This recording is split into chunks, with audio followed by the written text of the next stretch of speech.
and the unique skills and interests awakened through use of electronic resources. Session 2 Ellie Milonas The Perseus Project. Interactive sources and studies in classical Greece. The Perseus Project 5 has just released Perseus 1.0, the first publicly available version of its hypertextual database of multimedia materials on classical Greece. Perseus is designed to be used by a wide audience, comprised of readers at the student and scholar levels. As such, it must be able to locate information using different strategies, and it must contain enough detail to serve the different needs of its users. In addition, it must be delivered so that it is affordable to its target audience. These problems and the solutions we chose are described in Milonas, an interface to classical Greek civilization, Genesis 43:2, March 1992. In order to achieve its objective, the project staff decided to make a conscious separation between selecting and converting textual, database, and image data on the one hand, and putting it into a delivery system on the other. That way, it is possible to create the electronic data without thinking about the restrictions of the delivery system. We have made a great effort to choose system-independent formats for our data, and to put as much thought and work as possible into structuring it so that the translation from paper to electronic form will enhance the value of the data. A discussion of these solutions as of 2 years ago is in Ellie Milonas, Gregory Crane, Kenneth Morrell, and Dean Neil Smith, The Perseus Project. Data in the Electronic Age, in Accessing Antiquity. The Computerization of Classical Databases, J. Solomon and T. Worthen, eds. University of Arizona Press, in Press. Much of the work on Perseus is focused on collecting and converting the data on which the project is based. At the same time, it is necessary to provide means of access to the information, in order to make it usable, and them to investigate how it is used. As we learn more about what students and scholars from different backgrounds do with Perseus, we can adjust our data collection, and also modify the system to accommodate them. In creating a delivery system for general use, we have tried to avoid favoring any one type of use by allowing multiple forms of access to and navigation through the system. The way text is handled exemplifies some of these principles. All text in Perseus is tagged using SGML, following the guidelines of the Text Encoding Initiative, TEI. This markup is used to index the text and process it so that it can be imported into HyperCard. No SGML markup remains in the text that reaches the user, because currently it would be too expensive to create a system that acts on SGML in real time. However, the regularity provided by SGML is essential for verifying the content of the texts, and greatly speeds all the processing performed on them. The fact that the texts exist in SGML ensures that they will be relatively easy to port to different hardware and software, and so will outlast the current delivery platform. Finally, the SGML markup incorporates existing canonical reference systems, chapter, verse, line, etc. Indexing and navigation are based on these features. This ensures that the same canonical reference will always resolve to the same point within a text, and that all versions of our texts, regardless of delivery platform, even paper printouts, will function the same way. In order to provide tools for users, the text is processed by a morphological analyzer, and the results are stored in the database, together with the index, the Greek-English lexicon, and the index of all the English words in the definitions of the lexicon. The morphological analyzers comprise a set of linguistic tools that allow users of all levels to work with the textual information, and to accomplish different tasks. For example, students who read no Greek may explore a concept as it appears in Greek texts by using the English-Greek index, and then looking up works in the texts and translations. Or scholars may do detailed morphological studies of word use by using the morphological analyses of the texts. Because these tools were not designed for any one use, the same tools and the same data can be used by both students and scholars. Notes 5. Perseus is based at Harvard University, with collaborators at several other universities. The project has been funded primarily by the Annenberg/CPB project, as well as by Harvard University, Apple Computer, and others. It is published by Yale University Press. Perseus runs on Macintosh computers, under the HyperCard program. Eric Luca Chadwick Healy embarked last year on two distinct yet related full-text humanities database projects, the English Poetry Full-Text Database and the Patrologia Latina Database represent new approaches to linguistic research resources. The size and complexity of the projects present problems for electronic publishers, but surmountable ones if they remain abreast of the latest possibilities in data capture and retrieval software techniques. The issues which required address prior to the commencement of the projects were legion. 1. Editorial selection, or exclusion, of materials in each database. 2. Deciding whether or not to incorporate a normative encoding structure into the databases. If one is selected, should it be SGML? If SGML, then the DEI. 3. Deliver a CD-ROM, magnetic tape, or both. 4. Can one produce retrieval software advanced enough for the postdoctoral linguist, yet accessible enough for unattended general use? Should one try? 5.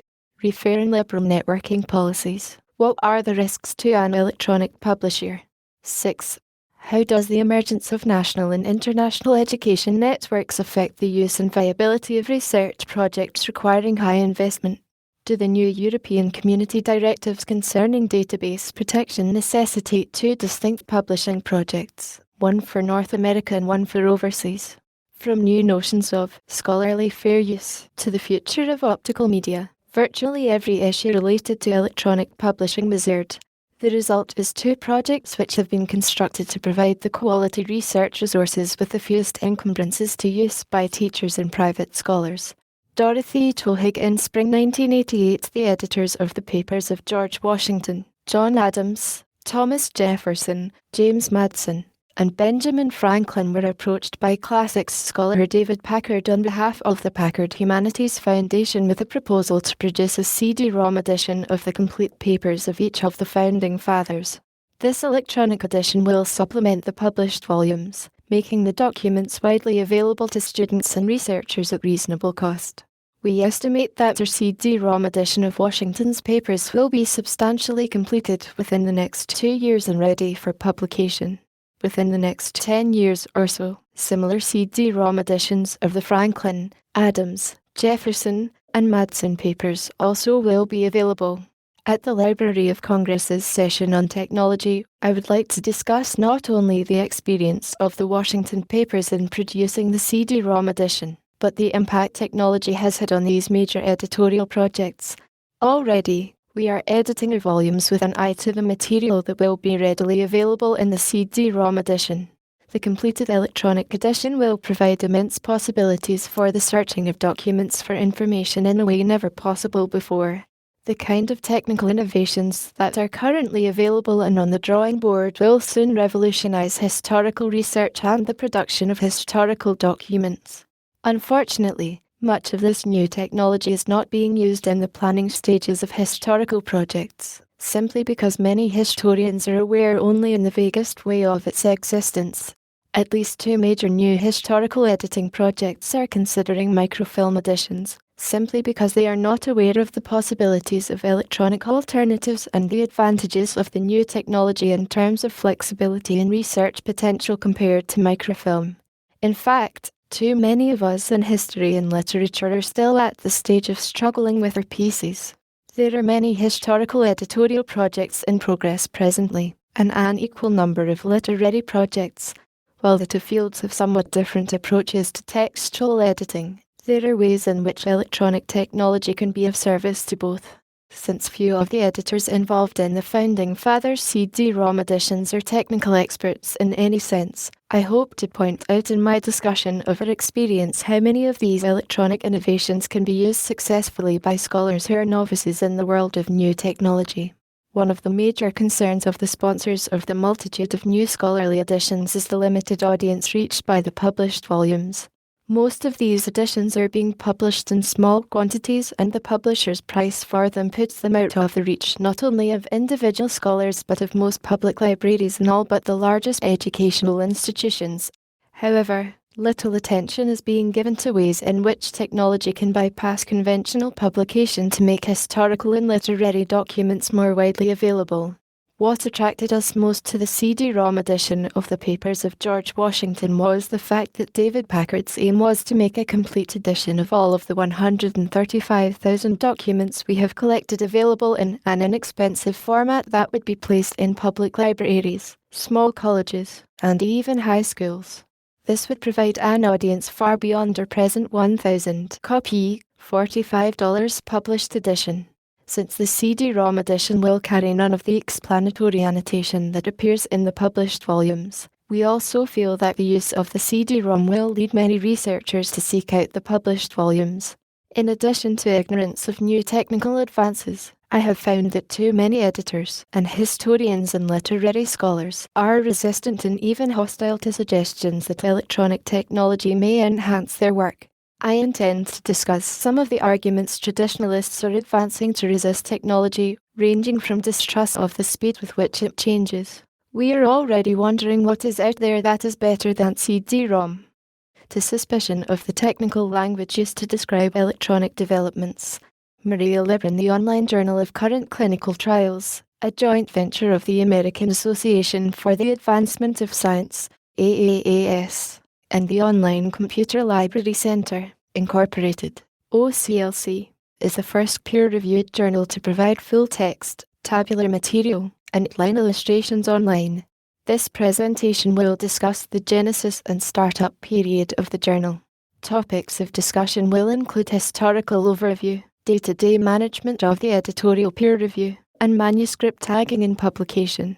A demonstration of the journal and its features will accompany the presentation. Lynn Persinius, Cornell University Library, Cornell Information Technologies, and Xerox Corporation, with the support of the Commission on Preservation and Access, and Sun Microsystems, Incorporated, have been collaborating in a project to test a prototype system for recording brittle books as digital images and producing, on-demand, high-quality archival paper replacements. The project goes beyond that, however, to investigate some of the issues surrounding scanning, storing, retrieving, and providing access to digital images in a network environment. The joint study in digital preservation began in January 1990. Xerox provided the college library access and storage system, class, software, a prototype 600 dots per inch, P, scanner, and the hardware necessary to support network printing on the Docatech printer housed in Cornell's Computing and Communication Center, CCC. The Cornell staff using the hardware and software became an integral part of the development and testing process for enhancements to the class software system. The collaborative nature of this relationship is resulting in a system that is specifically tailored to the preservation application. A digital library of 1,000 volumes, or approximately 300,000 images, has been created and is stored on an optical jukebox that resides in CCC. The library includes a collection of select mathematics monographs that provides mathematics faculty with an opportunity to use the electronic library. The remaining volumes were chosen for the library to test the various capabilities of the scanning system. One project objective is to provide users of the Cornell Library and the library staff with the ability to request facsimiles of digitized images or to retrieve the actual electronic image for browsing. A prototype viewing workstation has been created by Xerox, with input into the design by a committee of Cornell librarians and computer professionals. This will allow us to experiment with patron access to the images that make up the digital library. The viewing station provides search, retrieval, and, ultimately, printing functions with enhancements to facilitate navigation through multiple documents. Cornell currently is working to extend access to the digital library to readers using workstations from their offices. This year is devoted to the development of a network resident image conversion and delivery server and client software that will support readers who use Apple Macintosh computers, IBM Windows platforms, and Sun workstations.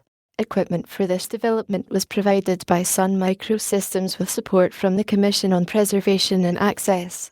During the show and tell session of the workshop on electronic texts, a prototype view station will be demonstrated. In addition, a display of original library books that have been digitized will be available for review with associated printed copies for comparison. The 15-minute overview of the project will include a slide presentation that constitutes a tour of the preservation digitizing process. The final network-connected version of the viewing station will provide library users with another mechanism for accessing the digital library, and will also provide the capability of viewing images directly. This will not require special software, although a powerful computer with good graphics will be needed. The joint study in digital preservation has generated a great deal of interest in the library community. Unfortunately, or perhaps fortunately, this project serves to raise a vast number of other issues surrounding the use of digital technology for the preservation and use of deteriorating library materials, which subsequent projects will need to examine. Much work remains. Session 3 Howard Besser Networking Multimedia Databases. What do we have to consider in building and distributing databases of visual materials in a multi-user environment? This presentation examines a variety of concerns that need to be addressed before a multimedia database can be set up in a networked environment. In the past, it has not been feasible to implement databases of visual materials in shared user environments because of technological barriers. Each of the two basic models for multi-user multimedia databases has posed its own problem. The analog multimedia storage model, represented by Project Athena's parallel analog and digital networks, has required an incredibly complex and expensive infrastructure. The economies of scale that make multi-user setups cheaper per user served do not operate in an environment that requires a computer workstation, video disc player, and to display devices for each user. The digital multimedia storage model has required vast amounts of storage space, as much as 1 GB per 30 still images. In the past, the cost of such a large amount of storage space made this model a prohibitive choice as well. But plunging storage costs are finally making this second alternative viable. If storage no longer poses such an impediment, what do we need to consider in building digitally stored multi-user databases of visual materials? This presentation will examine the networking and telecommunication constraints that must be overcome before such databases can become commonplace and useful to a large number of people. The key problem is the vast size of multimedia documents, and how this affects not only storage but telecommunications transmission time. Anything slower than T1 speed is impractical for files of 1 MB or larger, which is likely to be small for a multimedia document.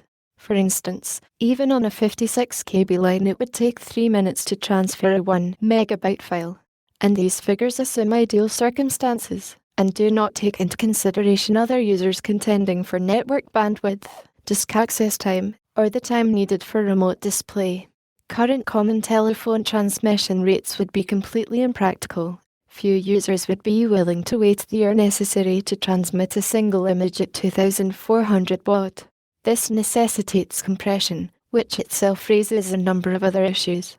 In order to decrease file sizes significantly, we must employ lossy compression algorithms, but how much quality can we afford to lose? To date, there has been only one significant study done of image quality needs for a particular user group, and this study did not look at loss resulting from compression. Only after identifying image quality needs can we begin to address storage and network bandwidth needs. Experience with X-Windows-based applications, such as ImageArray, the University of California at Berkeley Image Database, demonstrates the utility of a client-server topology, but also points to the limitation of current software for a distributed environment.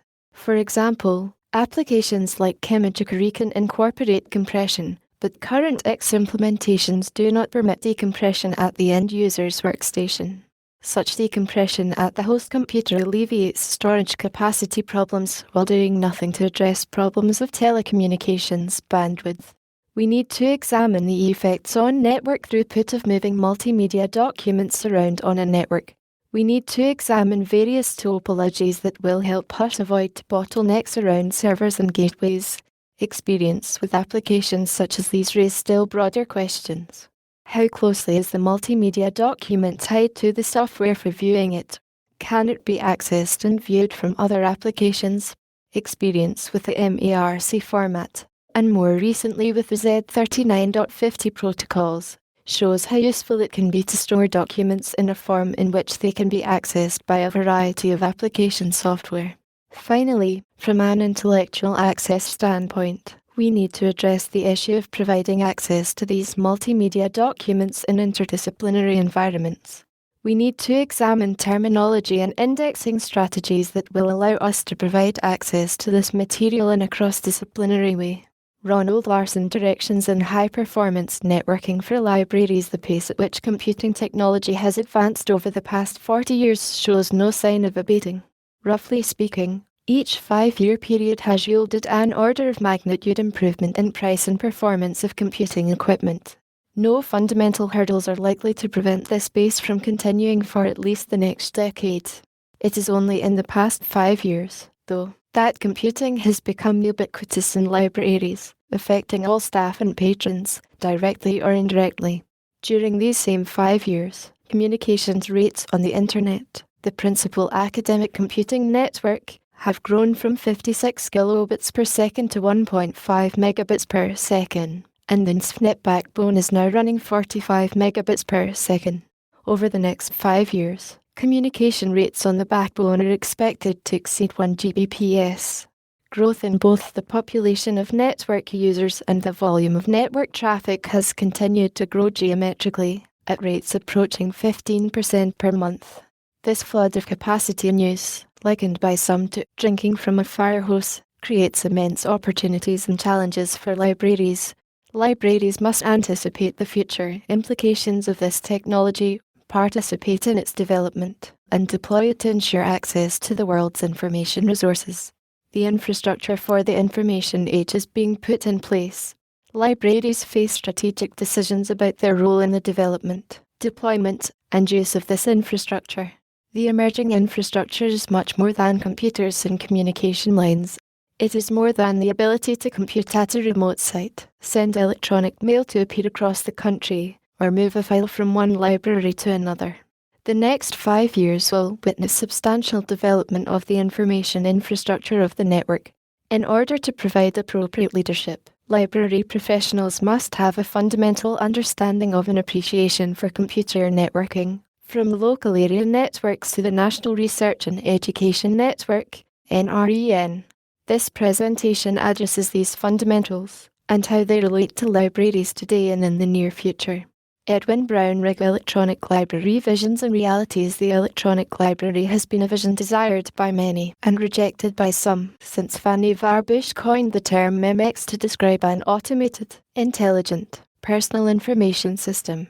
Variations on this vision have included Ted Nelson's Sanado, Alan Kay's Dynabook, and Lancaster's paperless library, with the most recent incarnation being the Knowledge Navigator, described by John Scully of Apple.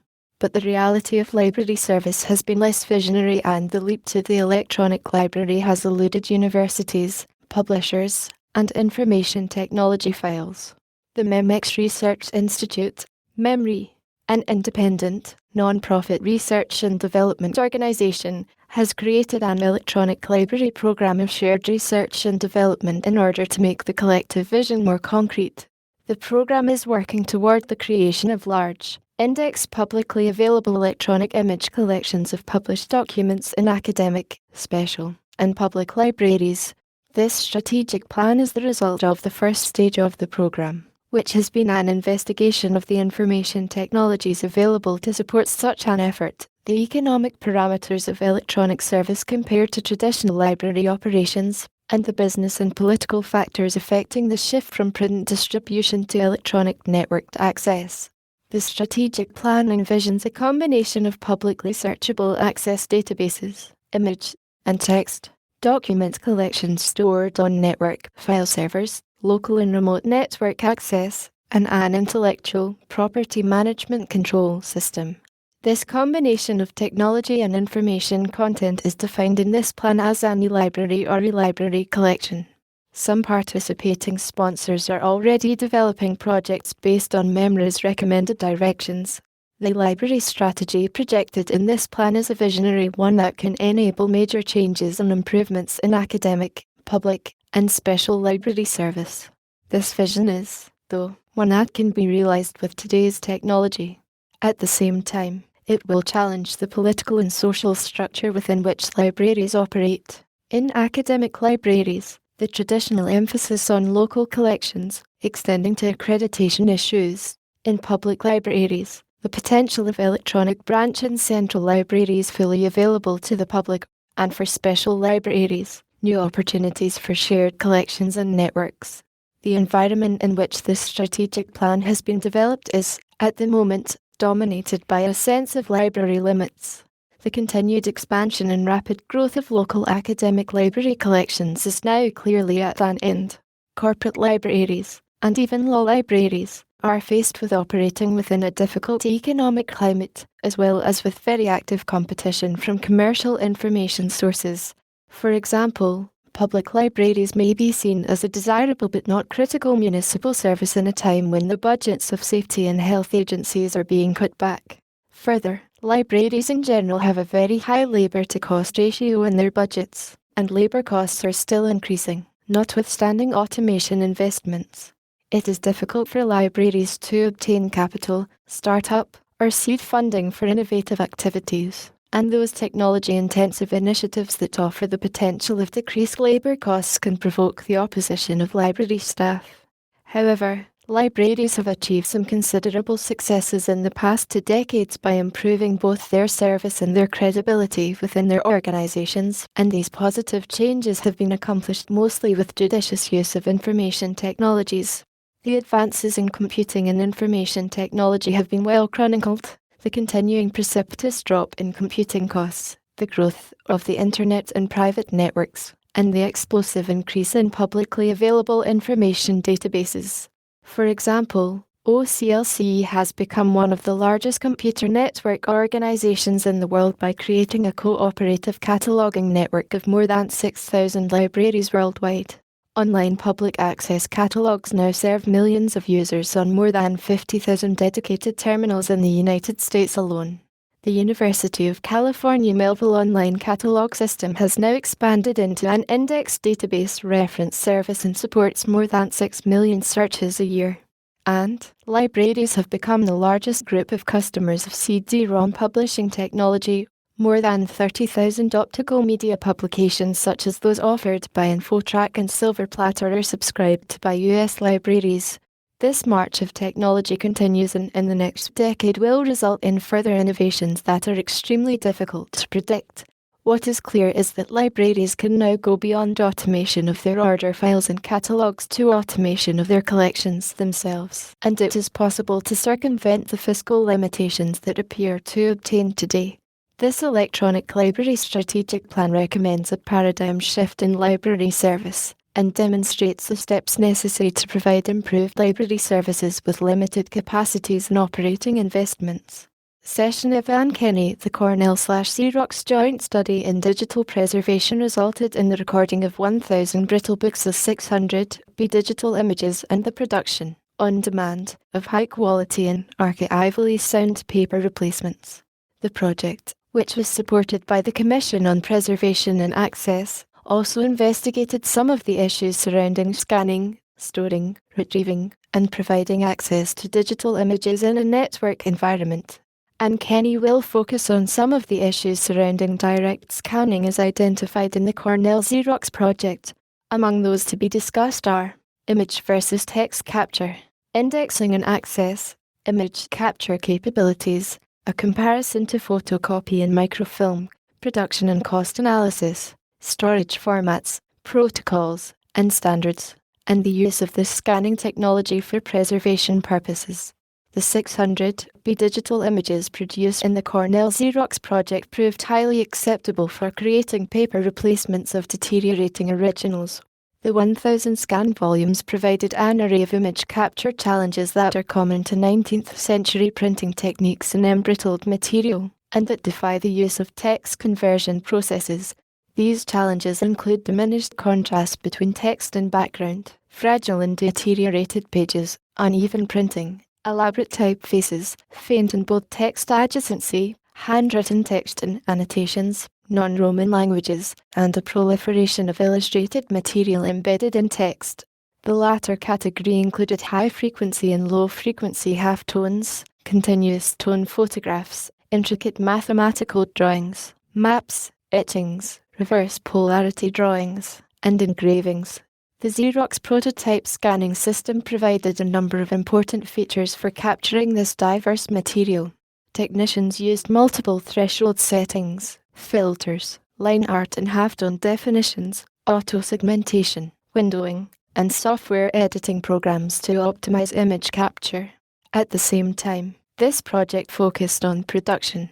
The goal was to make scanning as affordable and acceptable as photocopying and microfilming for preservation or formatting. A time and cost study conducted during the last 3 months of this project confirmed the economic viability of digital scanning, and these findings will be discussed here. From the outset, the Cornell Xerox project was predicated on the use of non-proprietary standards and the use of common protocols when standards did not exist. Digital files were created as TIFF images which were compressed prior to storage using Group 4 KID compression. The Xerox software is MS-DOS based and utilizes off-the-shelf programs such as Microsoft Windows and Wang Image Wizard. The digital library is designed to be hardware independent and to provide interchangeability with other institutions through network connections. Access to the digital files themselves is two-tiered. Bibliographic records for the computer files are created in RLIN in Cornell's local system, and access into the actual digital images comprising a book is provided through a document control structure and a networked image file server, both of which will be described. The presentation will conclude with a discussion of some of the issues surrounding the use of this technology as a preservation tool. Storage, refreshing, backup. Pamela Andre and Judith Sitter, the National Agricultural Library, NAL, has had extensive experience with raster scanning of printed materials. Since 1987, the library has participated in the National Agricultural Text Digitizing Project, NATP, a cooperative effort between NAL and 45 land-grant university libraries. An overview of the project will be presented, giving its history and all strategy for the future. An in-depth discussion of NATP will follow, including a description of the scanning process, from the gathering of the printed materials to the archiving of the electronic pages, the type of equipment required for a standalone scanning workstation, and the importance of file management software will be discussed. Issues concerning the images themselves will be addressed briefly, such as image format, black and white versus color, grayscale versus dithering, and resolution. Also described will be a study currently in progress by NAL to evaluate the usefulness of converting microfilm to electronic images in order to improve access. With the cooperation of Tuskegee University, NAL has selected 3 reels of microfilm from a collection of 67 reels containing the papers, letters, and drawings of George Washington Carver. The 3 reels were converted into 3,500 electronic images using a specialized microfilm scanner. The selection, filming, and indexing of this material will be discussed. Donald Waters' Project Open Book, the Yale University Library's effort to convert 10,000 books from microfilm to digital imagery, is currently in an advanced state of planning and organization. The Yale Library has selected a major vendor to serve as a partner in the project and a systems integrator. In its proposal, the successful vendor helped isolate areas of risk and uncertainty as well as key issues to be addressed during the life of the project. The Yale Library is now poised to decide what material it will convert to digital image form and to seek funding, initially for the first phase and then for the entire project. The proposal that Yale accepted for the implementation of Project Open Book will provide at the end of 3 phases a conversion subsystem, browsing stations distributed on the campus network within the Yale Library, a subsystem for storing 10,000 books at 200 and 600 dots per inch, and network access to the image printers. Pricing for the system implementation assumes the existence of Yale's campus Ethernet network and its high-speed image printers, and includes other requisite hardware and software, as well as system integration services. Proposed operating costs include hardware and software maintenance, but do not include estimates for the facilities management of the storage devices and image servers. Yale selected its vendor partner in a formal process, partly funded by the Commission for Preservation and Access. Following a request for proposal, the Yale Library selected 2 vendors as finalists to work with Yale staff to generate a detailed analysis of requirements for Project Open Book. Each vendor used the results of the requirements analysis to generate and submit a formal proposal for the entire project. This competitive process not only enabled the Yale Library to select its primary vendor partner but also revealed much about the state of the imaging industry, about the varying corporate commitments to the markets for imaging technology, and about the varying organizational dynamics through which major companies are responding to and seeking to develop these markets. Project OpenBook is focused specifically on the conversion of images from microfilm to digital form. The technology for scanning microfilm is readily available but is changing rapidly.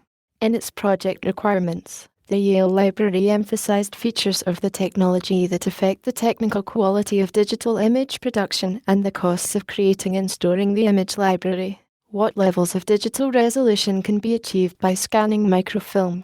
How does variation in the quality of microfilm, particularly in film produced to preservation standards, affect the quality of the digital images? What technologies can an operator effectively and economically apply when scanning film to separate two-up images and to control for incorrect image imperfections? How can quality control best be integrated into digitizing workflow that includes document indexing and storage? The actual unexpected uses of digital images, storage, browsing, printing, and OCR help determine the standards for measuring their quality. Browsing is especially important, but the facilities available for readers to browse image documents is perhaps the weakest aspect of imaging technology and most in need of development. As it defined its requirements, the Yale Library concentrated on some fundamental aspects of usability for image documents. Does the system have sufficient flexibility to handle the full range of document types, including monographs, multi-part and multi-volume sets, and serials, as well as manuscript collections? What conventions are necessary to identify a document uniquely for storage and retrieval? Where is the database of record for storing bibliographic information about the image document? How are basic internal structures of documents, such as pagination, made accessible to the reader? How are the image documents physically presented on the screen to the reader? The Yale Library designed Project OpenBook on the assumption that microfilm is more than adequate as a medium for preserving the content of deteriorated library materials. As planning in the project has advanced, it is increasingly clear that the challenge of digital image technology and the key to the success of efforts like Project OpenBook is to provide a means of both preserving and improving access to those deteriorated materials. Session of B. George Thilma in the use of electronic imaging for document preservation. There are several issues to consider, such as ensuring adequate image quality, maintaining substantial conversion rates, throughput, providing unique identification for automated access and retrieval, and accommodating bound volumes and fragile material. To maintain high image quality, image processing functions are required to correct the deficiencies in the scanned image. Some commercially available systems include these functions, while some do not. The scanned raw image must be processed to correct contrast deficiencies, both poor overall contrast resulting from light print or dark background, and variable contrast resulting from stains and bleed-through. Furthermore, the scan density must be adequate to allow legibility of print and sufficient fidelity in the pseudo-Hafton grey material. Borders or page edge effects must be removed for both compactability and aesthetics. Page skew must be corrected for aesthetic reasons and to enable accurate character recognition if desired. Compound images consisting of both two-tone text and grayscale illustrations must be processed appropriately to retain the quality of each. Session of C. Jean Bruna's standards publications being developed by scientists, engineers, and business managers in Association for Information and Image Management, AIIM. Standards committees can be applied to electronic image management, EIM, processes including document, image, transfer, retrieval and evaluation, optical disc and document scanning, and document design and conversion. When combined with the IM system planning and operations, standards can assist in generating image databases that are interchangeable among a variety of systems. The applications of different approaches for image tagging, indexing, compression, and transfer often cause uncertainty concerning EIM system compatibility, calibration, performance, and upward compatibility. until standard implementation parameters are established. The AIIM standards that are being developed for these applications can be used to decrease the uncertainty, successfully integrate imaging processes, and promote open systems. AIIM is an accredited American National Standards Institute, ANSI, standards developer with more than 20 committees comprised of 300 volunteers representing users, vendors, and manufacturers. The standards publications that are developed in these committees have national acceptance and provide the basis for international harmonization in the development of new International Organization for Standardization, ISO, standards.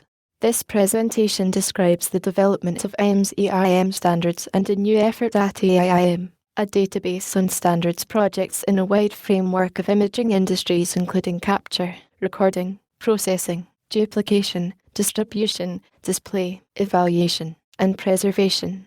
The AIIM Imagery database will cover imaging standards being developed by many organizations in many different countries. It will contain standards publications dates, origins, related national and international projects, status, keywords, and abstracts. The ANSI Image Technology Standards Board requested that such a database be established, as did the ISO/International Electrotechnical Commission Joint Task Force on Imagery. AIIM will take on the leadership role for the database and coordinate its development with several standards developers. Patricia Batten. Characteristics of standards for digital imagery. Nature of digital technology implies continuing volatility. Precipitous standard setting not possible and probably not desirable. Standards are a complex issue involving the medium, the hardware, the software, and the technical capacity for reproductive fidelity and clarity. The prognosis for reliable archival standards, as defined by librarians, in the foreseeable future is poor. Significant potential and attractiveness of digital technology as a preservation medium and access mechanism. Productive use of digital imagery for preservation requires a reconceptualizing of preservation principles in a volatile, standardless world. Concept of managing continuing access in the digital environment rather than focusing on the permanence of the medium and long-term archival standards developed for the analog world. Transition period. How long and what to do. Redefine archival. Remove the burden of archival copy from paper artifacts. Use digital technology for storage. Develop management strategies for refreshing medium, hardware and software. Create acid-free paper copies for transition period backup until we develop reliable procedures for ensuring continuing access to digital files. Session of D. Stuart Weibel. The role of SGML markup in the core project. 6. The emergence of high-speed telecommunications networks as a basic feature of the scholarly workplace is driving the demand for electronic document delivery. 3 distinct categories of electronic publishing/web publishing are necessary to support access demands in this emerging environment. 1.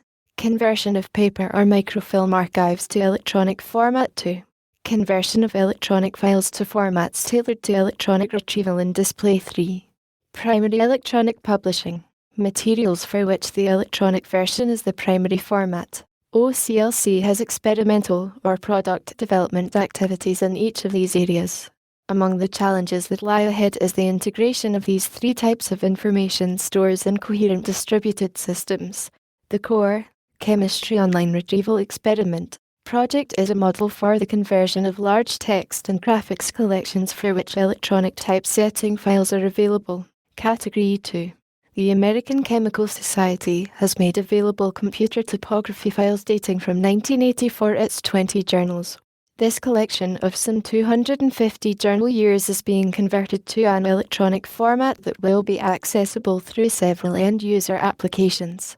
The use of Standard Generalized Markup Language, SGML, offers the means to capture the structural richness of the original articles in a way that will support a variety of retrieval, navigation, and display options necessary to navigate effectively in very large text databases. An SGML document consists of text that is marked up with descriptive tags that specify the function of a given element within the document. As a formal language construct,